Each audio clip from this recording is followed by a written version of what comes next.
Bonjour à tous, aujourd'hui on retrouve Daniel chez lui pour répondre à la question suivante.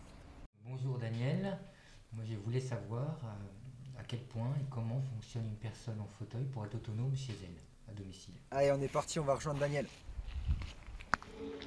I'm seeing shimmers in this long-lasting dream.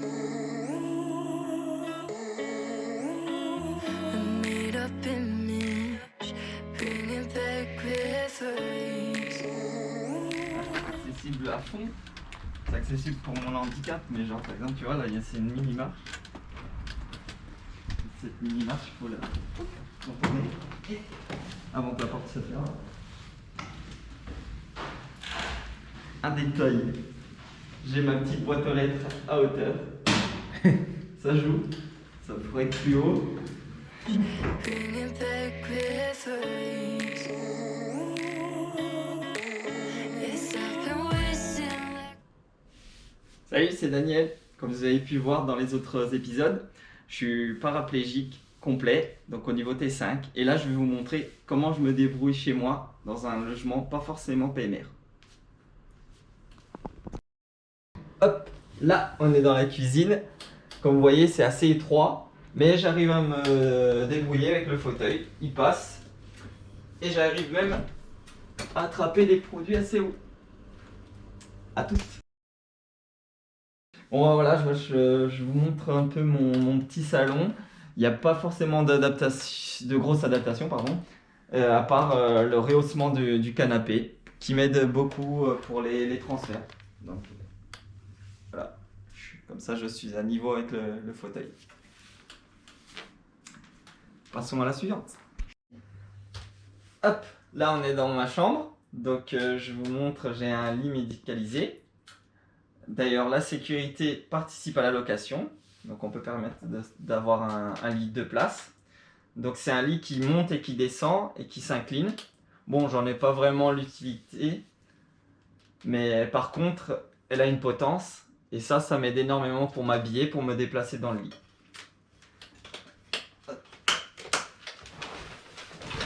Passons à la pièce suivante. Bon, là, comme je vous ai dit, c'est pas un logement PMR. Donc là, je vais vous montrer la salle de bain, qui est aussi assez étroite, mais j'arrive à prendre ma douche, mon des bains, puis faire ce que j'ai à faire. Donc, avec un petit espace en dessous de l'évier, passer le fauteuil, et j'ai un élévateur de douche avec la télécommande. On peut descendre pour prendre un bain, monter pour la douche classique, assis. Et là, j'ai une petite barre qui m'aide à bien tenir l'équilibre assis. Donc voilà.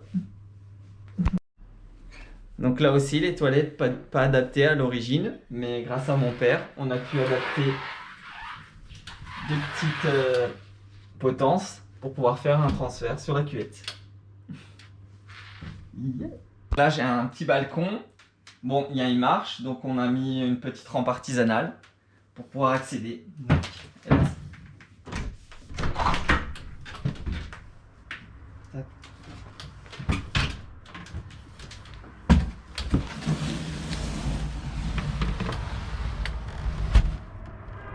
passons à l'étape suivante. Donc pour finir, je tiens à dire que je suis reconnaissant d'être autonome. Donc je peux me permettre de faire à manger, faire le ménage. Je suis conscient que d'autres personnes en situation de handicap, enfin avec d'autres handicaps même, ne peuvent pas. Et pour moi, c'est une chance, même si ma mère m'aide beaucoup parfois. Mais je tiens aussi à préciser que le handicap, c'est pas évident tous les jours. Donc il faut savoir qu'on a une charge mentale énorme. On a le poids déjà de l'handicap, de l'accessibilité, de tout ce qui est activité, qui n'est pas évident pour toutes les personnes en situation de handicap.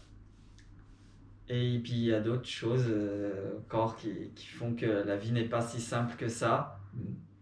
Mais on s'estime heureux d'être en vie et de pouvoir encore vivre certaines choses.